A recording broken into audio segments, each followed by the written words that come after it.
Après mon accident, mon père m'a envoyé un texto, ça ne peut pas attendre? On est occupé. 3 semaines plus tard, je suis revenue avec des papiers. Je m'appelle Mabel et j'ai 26 ans. J'ai toujours cru que la famille, en son essence, signifiait un amour inconditionnel. Cette croyance s'est brisée à 3h15 du matin, sous la lumière crue des néons des urgences de l'hôpital général du Massachusetts. J'étais allongée sur un brancard après un terrible accident de voiture. Chaque respiration était une nouvelle vague de douleur intense. Le médecin m'a dit que j'avais une hémorragie interne et que je devais être opérée d'urgence. Mais il y avait un problème. En raison d'une mauvaise réaction à une anesthésie que j'avais eue des années auparavant, il devait utiliser un protocole différent. Et pour cela, le règlement de l'hôpital exigeait le consentement de la famille. Mes mains tremblaient tellement que j'avais du mal à composer un numéro. J'ai appelé mes parents, Robert et Linda. Messagerie vocale. J'ai rappelé. Messagerie vocale. J'ai laissé des messages de plus en plus désespérés. 1 heure s'est écoulée péniblement. Finalement, mon téléphone s'est allumé. Un texto de mon père. Ça ne peut pas attendre? Nous sommes occupés en réunion avec des clients. Occupés. Je fixais un texto qui me disait en gros de reporter mon opération d'urgence parce qu'ils étaient occupés. Vous êtes-vous déjà senti invisible au sein de votre propre famille? Racontez-moi votre histoire dans les commentaires. Et n'oubliez pas de vous abonner, car vous ne voudrez pas manquer la suite de ce parcours. Je me suis effondrée. Un sanglot rauque et déchirant m'a secoué la poitrine, faisant hurler mes côtes cassées. La douleur physique n'était rien comparée à la prise de conscience de ma solitude absolue. Un infirmier bienveillant nommé Ben et une assistante sociale, Maria, ont été à mes côtés en un instant. Maria a demandé doucement, « Mabel, y a-t-il quelqu'un d'autre? Un autre parent que nous pourrions appeler ?» À travers mes larmes, je leur ai donné le seul autre numéro que j'avais. Celui de mon grand-père. William, le père de ma mère. Maria est sortie pour passer l'appel. Il est en route, dit-elle en revenant quelques minutes plus tard. Il a dit qu'il serait là en moins d'1 heure. Il habitait à 80 km de là, en dehors de la ville. Et bien sûr, moins d'1 heure plus tard, mon grand-père William est entré en trombe. Il avait 74 ans, un charpentier à la retraite, et il avait encore de la sueur sur sa vieille chemise en flanelle. Il est venu directement à mon chevet, ses mains burinées enlaçant la mienne qui était valide. « Oh, Mabel » a-t-il murmuré. Et ce seul mot contenait plus d'amour que je n'en avais ressenti de toute ma vie. Il a écouté attentivement le médecin expliquer la situation. Il a posé des questions pointues et pratiques sur les risques. Puis il a pris le presse-papier et a signé les formulaires de consentement d'une main ferme. Alors qu'on me conduisait au bloc opératoire, il s'est penché et a embrassé mon front. « Je serai là quand tu te réveilleras, ma petite. Ne t'inquiète pas, quand je me suis réveillée des heures plus tard, groggy et désorientée, la première chose que j'ai vue fut sa silhouette familière dans le fauteuil à côté de mon lit. Il était resté. Ses cheveux argentés étaient en désordre, et il était à mi-chemin d'une grille de mots croisés, mais il était là. Le voir, lui, mon protecteur, a déchaîné un flot de souvenirs, toute une vie de négligence affective condensée en une seule prise de conscience douloureuse. Mes parents, Robert et Linda, étaient d'éminents conseillers financiers à Newton. Ils vivaient dans un appartement moderne et épuré qui ressemblait à une couverture de magazine et n'évaluait les choses qu'à leur étiquette de prix. Je me suis souvenu de leur visage quand je leur ai dit que j'acceptais un poste de coordinatrice dans une association à but non lucratif. « C'est bien, Mabel » avait dit ma mère, son sourire crispé. « Mais ça ne paie pas vraiment, n'est-ce pas ?» Mon père était pire. Quand je leur ai fièrement montré ma première voiture, une Toyota Corolla d'occasion avec 137 000 km au compteur, il a juste soupiré. « Quand vas-tu devenir sérieuse, Mabel ? Voilà pourquoi tu aurais dû te lancer dans la finance. » Mais grand-père William, lui, était différent. Quand mes parents ont manqué ma remise de diplôme universitaire pour une conférence aux Bahamas, grand-père William était là, assis sous la pluie, tenant un bouquet de marguerites. C'est lui qui m'a appris à travailler avec mes mains, à tourner l'argile sur un tour et à peindre la céramique. Tout ce qui est fait avec amour a plus de valeur que ce qui est acheté avec de l'argent, disait-il toujours. C'était lui qui était présent. Il était toujours le seul à être présent. Et maintenant, au moment le plus terrifiant de ma vie, il était de nouveau le seul à être là. 4 jours après mon opération, mes parents ont enfin fait leur apparition. Ils sont entrés dans ma chambre d'hôpital, non pas avec inquiétude, mais avec un air de profond dérangement. Mon père Robert consultait déjà son téléphone. Ma mère Linda m'a tendu un petit sachet de bonbons de supermarché, le genre qu'on achète dans une station-service. « Eh bien, tu as l'air en meilleure forme, » a dit ma mère, son regard balayant la pièce, évitant mon visage. « Le parking ici est tout simplement horrible. »« Ma belle, » s'est plaint mon père en faisant les 100 pas près de la fenêtre. On a dû tourner pendant 20 minutes. Ils sont restés exactement 35 minutes. Pendant ce temps, ma mère s'est plainte d'un client difficile. Et mon père m'a demandé, « Alors, quel est le calendrier ? Quand pense-t-il que tu pourras retourner au travail ? » Pas un, as-tu mal ? Pas un, qu'a dit le médecin ? Mais, quand pourras-tu être de nouveau productive ? Ils sont partis pour un rendez-vous pour le dîner. Quand la porte s'est refermée, le silence qu'ils ont laissé derrière eux était plus assourdissant et plus douloureux que leur bavardage vide de sens. Quelques jours plus tard, l'équipe médicale est venue discuter de ma sortie. « Votre appartement est au 2e étage, n'est-ce pas ? » a demandé le médecin. J'ai hoché la tête. « Avec votre jambe et votre épaule, vous ne pourrez pas monter les escaliers pendant au moins 6 semaines. » Une vague de panique m'a envahi. Je n'avais nulle part où aller. L'appartement moderne et épuré de mes parents n'était notoirement pas conçu pour accueillir des invités. Avant même que je puisse sombrer dans l'angoisse, une voix ferme et familière s'est élevée du fauteuil dans le coin. « Elle vient vivre avec moi », a dit grand-père William. Il avait été là chaque jour. Il a dit au médecin qu'il était à la retraite, que sa maison était de plain-pied et qu'il avait déjà construit une rampe temporaire pour les marches de l'entrée. Et voilà, c'était réglé. Emménager dans sa petite maison bien entretenue, c'était comme respirer de l'air pur pour la première fois. Il m'a installé dans la chambre d'amis, m'a apporté des repas qu'il avait cuisinés lui-même et s'est assis avec moi pendant des heures pendant que j'endurais la douloureuse kinésithérapie. Mais dans les moments calmes, au cœur de la nuit, je restais éveillée, aux prises avec une question qui me faisait honte. Pourquoi ?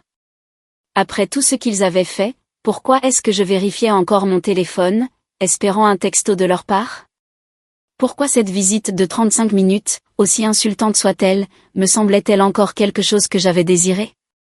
J'avais étudié ce concept dans un cours de psychologie. Ça s'appelle l'impuissance acquise. C'est ce qui arrive quand vous êtes dans une situation douloureuse et négative depuis si longtemps que votre cerveau cesse tout simplement d'essayer de trouver une issue. Vous apprenez à endurer la douleur comme si c'était normal. Pendant 26 ans, j'avais été entraînée à accepter leur négligence affective. Un enfant qui ne reçoit de la validation que très rarement apprend à la désirer ardemment, à voir ces miettes minuscules et sans valeur comme si elles étaient un festin. Mes parents m'avaient conditionnée à être reconnaissante pour la moindre parcelle d'attention qu'ils m'accordaient, aussi froide ou brève soit-elle. Je n'étais pas faible. J'avais été conditionnée. Et allongée dans cette maison silencieuse, entourée de l'amour inconditionnel de mon grand-père, j'ai finalement réalisé que le conditionnement était terminé. Alors que je commençais à guérir physiquement, le cauchemar administratif a commencé. Ma voisine Sarah, une gentille enseignante qui vivait à l'étage en dessous du mien, avait récupéré mon courrier. Elle m'a apporté une énorme boîte qui débordait de lettres. Je ne voulais pas te déranger pendant que tu étais, tu sais. Dit-elle, les yeux pleins de sympathie, mais ça n'arrêtait pas de s'accumuler. Je l'ai remerciée et me suis assise à la table de la cuisine de grand-père William, une pile d'enveloppes devant moi. Au début, ce n'étaient que les factures médicales habituelles qui me serraient l'estomac, des relevés d'assurance. Mais ensuite, j'ai trouvé des choses qui n'avaient aucun sens. Des lettres confuses de mon assureur invalidité, la police que j'avais par mon travail, et de mon portefeuille d'investissement privé. J'ai d'abord appelé ma compagnie d'assurance invalidité. Après 20 minutes d'attente, un représentant poli a finalement décroché. Je lui ai expliqué qui j'étais et que j'essayais de régler mon dossier. Il y eut une longue pause. Madame, dit lentement le représentant, nous avons déjà communiqué avec vos mandataires financiers concernant ce compte. De l'eau glacée s'est déversée dans mes veines. Mais quoi? Qui? Vos parents. Robert et Linda, a-t-il dit. Ils nous ont contactés. Voyons voir. 3 jours après votre accident. Ils se renseignaient sur le protocole pour liquider la totalité du fonds. Liquider. Pas y accéder.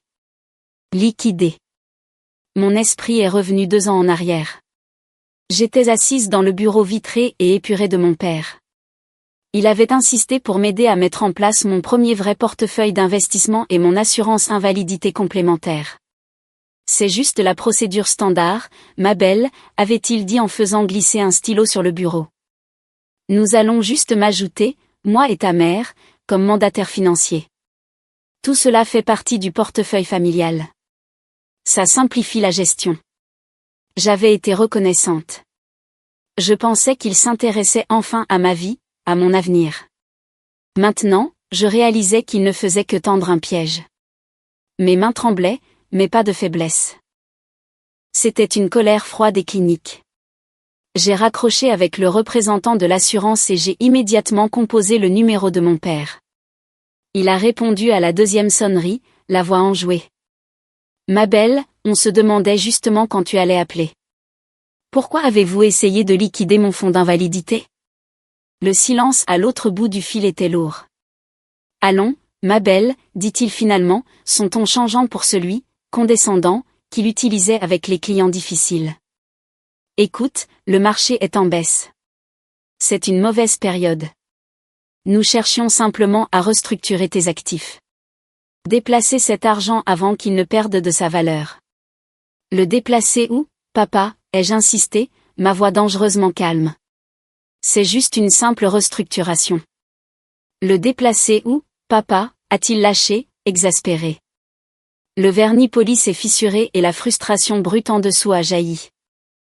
L'entreprise a quelques problèmes de trésorerie, si tu veux tout savoir. C'est un prêt temporaire. Tu le récupéreras. Ne sois pas si dramatique. Un prêt temporaire. Il prévoyait d'utiliser l'argent dont j'avais besoin pour survivre pendant que je ne pouvais pas travailler pour combler un trou dans son entreprise en faillite. Ce n'était pas de la négligence. C'était du vol.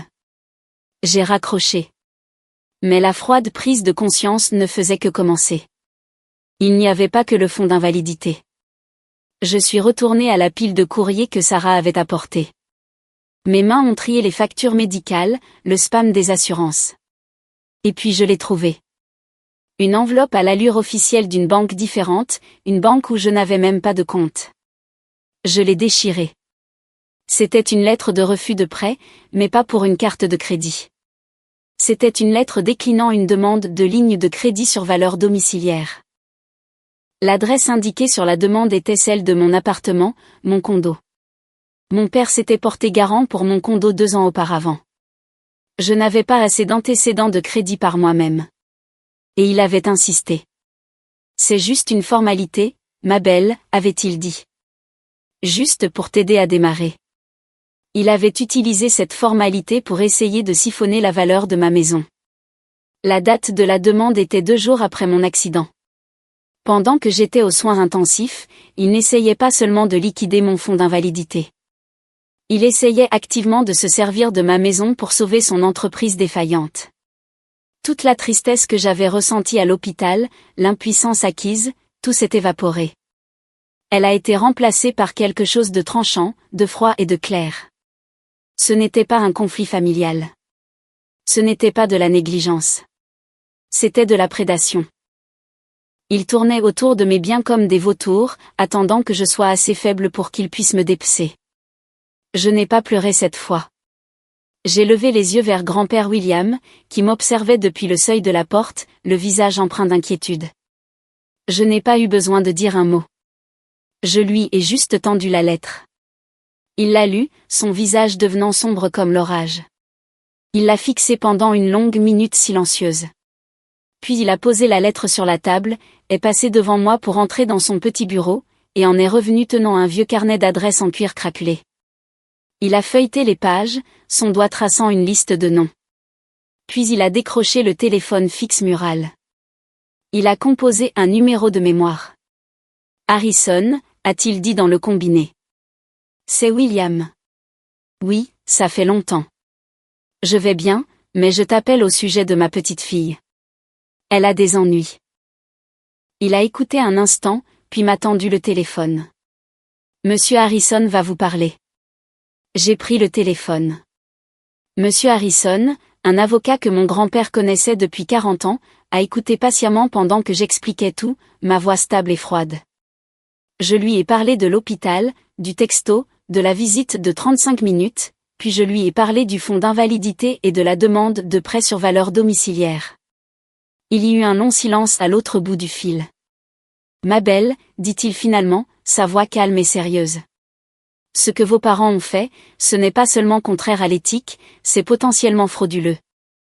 Ils ont utilisé leur position de confiance pour obtenir un accès et ils ont tenté d'agir sans votre consentement pendant que vous étiez frappé d'incapacité. Nous pouvons régler ça, et nous pouvons le régler maintenant. Que devons-nous faire, ai-je demandé. Vous vous reposez, vous guérissez, a-t-il dit, et je pouvais l'entendre griffonner sur un bloc-notes. Je vais rédiger une révocation complète de procuration, une mise en demeure de cesser et s'abstenir pour eux deux, et de nouveaux documents de procuration désignant votre grand-père pour les décisions médicales et financières. Je les aurai prêts pour demain. Quand j'ai raccroché, la trahison piquait encore. Mais pour la première fois, j'ai senti une lueur de pouvoir. Ce n'était plus un drame familial. C'était une bataille juridique. Et j'étais enfin prête. 4 semaines jour pour jour après mon accident, j'ai appelé mes parents et leur ai demandé de venir chez grand-père William. J'avais arrêté les analgésiques, mon esprit était clair et j'étais stable sur une paire de béquilles. Ils sont arrivés à 14 heures, clairement agacés. Mon père Robert est entré le premier, sans même me regarder. Ma belle, c'est très peu pratique. Nous avons une visite à 15 heures. Quoi que ce soit, est-ce que ça peut être rapide? Il s'est arrêté net en voyant la scène dans le salon. J'étais assise dans un fauteuil, ma jambe blessée surélevée. D'un côté de moi était assis grand-père William, les mains calmement croisées sur ses genoux. De l'autre côté était assis monsieur Harrison, en costume complet, tenant une mallette. Ma mère Linda l'a vu et son sourire professionnel s'est effacé. Quoi? Qu'est-ce qui se passe? Qui est-ce? Veuillez vous asseoir, ai-je dit. Ma voix était égale. Elle m'a surprise par sa fermeté. Ils se sont assis sur le canapé en face de moi. J'ai attrapé une simple enveloppe en papier craft sur la table basse et je l'ai glissée vers eux. Mon père a ricané. Qu'est-ce que c'est? Encore des factures médicales? Ceci, ai-je dit, en croisant son regard, sont des documents juridiques. C'est une révocation complète de toute procuration que vous détenez sur moi, qu'elle soit médicale ou financière. Ce sont des mises en demeure de cesser et s'abstenir, et ce sont des papiers qui vous retirent en tant que mandataire et bénéficiaire de chacun de mes comptes et polices d'assurance. Avec effet immédiat. La main de ma mère a volé à sa bouche. Ma belle, non. Comment as-tu pu? Après tout ce que nous avons fait pour toi. Le visage de mon père est devenu d'un rouge violacé et marbré. Le masque du conseiller financier à succès avait disparu. Ingrate, a-t-il hurlé en se levant. C'est comme ça que tu nous remercies? Nous essayons de protéger tes actifs. Le mot « protéger » flottait dans l'air, si vil qu'il m'a donné la nausée. Je l'ai regardé, non pas avec la colère qu'il affichait, mais avec une finalité froide et silencieuse. Les protéger, ai-je demandé. Ou les liquider? Comme quand vous avez demandé un prêt sur la valeur de mon condo pendant que j'étais en salle d'opération? La pièce est devenue complètement silencieuse. Ma mère a cessé de pleurer. Elle me fixait simplement, la bouche ouverte. Monsieur Harrison et mon grand-père n'ont pas bougé. Le visage de mon père est devenu blême. La rage avait disparu, remplacée par le choc creux d'avoir été démasqué. Il s'est rassis lourdement. Il n'avait rien à dire. Il avait été si sûr de sa propre intelligence, si sûr de ma faiblesse, qu'il n'avait jamais imaginé qu'il aurait à rendre des comptes. Vous ne savez pas la pression que nous subissons, a finalement murmuré ma mère, la voix tremblante. L'entreprise. Je sais, ai-je dit en la coupant. Mais votre carrière en déclin n'est pas mon problème. Plus maintenant. Signez les papiers. On est là, on regarde les gens faire ça et on ressent un sentiment de culpabilité. On nous apprend que les liens du sang sont censés être plus forts que tout. Que la famille, c'est pour toujours. Mais c'est une arme que les personnes toxiques utilisent pour vous garder piégés. Elle compte sur votre culpabilité. Elle compte sur votre sentimentalité. Elle compte sur le fait que vous continuerez à vous immoler par le feu pour les garder au chaud. Parfois, abandonner les liens du sang n'est pas un acte de trahison. C'est l'acte ultime d'autopréservation. Il ne s'agit pas de trouver la haine. Il s'agit de choisir enfin, de se trouver soi-même. C'est le moment où vous cessez d'être leur victime et commencez à être votre propre sauveur. Mon père, les mains tremblantes de rage, a arraché un stylo de sa veste et a griffonné son nom sur les documents. Ma mère a signé après lui, ses larmes tachant le papier. Ils sont partis. Ils n'ont pas dit un mot de plus. Mon père n'a pas regardé en arrière. La porte s'est refermée et le silence dans le salon de mon grand-père était absolu.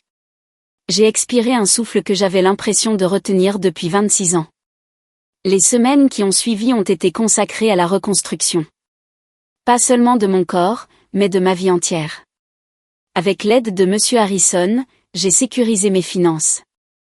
Nous avons ouvert de nouveaux comptes dans une banque différente, créé de nouveaux mots de passe pour tout, et mis des alertes à la fraude sur mon crédit.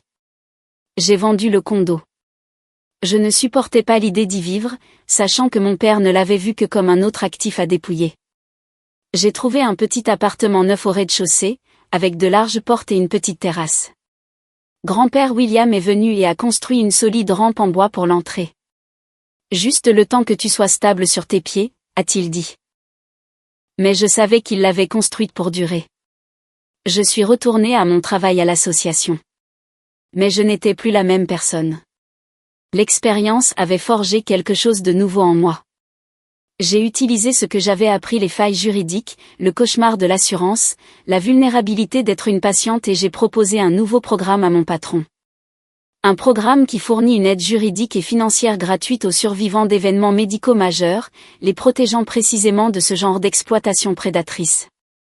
Ma vie est calme maintenant, mais elle est pleine. Hier soir, j'ai organisé un dîner dans mon nouvel appartement. Ma famille de cœur était là. Grand-père William apprenait à Ben, l'infirmier de l'hôpital, à tricher aux cartes. Ma voisine Sarah a apporté une tarte.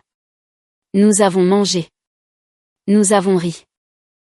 Et j'ai regardé les bols en céramique que j'avais peints à la main, maintenant remplis de nourriture et partagés avec des gens que j'aimais. Et c'est là que j'ai réalisé que j'étais enfin entière. Si vous écoutez ceci et que vous faites partie de ces personnes qui se sont toujours senties en marge de leur propre famille, je veux que vous entendiez quelque chose. Vous n'êtes pas défini par l'amour que vous n'avez pas reçu. Votre valeur n'est pas déterminée par leur incapacité à vous voir. Vous n'êtes pas un personnage secondaire dans leur histoire. Vous êtes le personnage principal de la vôtre. Construire une famille, ce n'est pas une question de sang. C'est une question de qui est présent. C'est une question de qui écoute. C'est une question de qui vous respecte, qui vous protège, et qui, lorsque vous êtes brisé, s'assoit avec vous dans le noir et vous aide ensuite à construire une rampe. N'ayez pas peur de laisser partir ce qui vous fait du mal. N'ayez pas peur de vous choisir. Votre vraie famille, celle qui vous attend, sera là pour vous rattraper.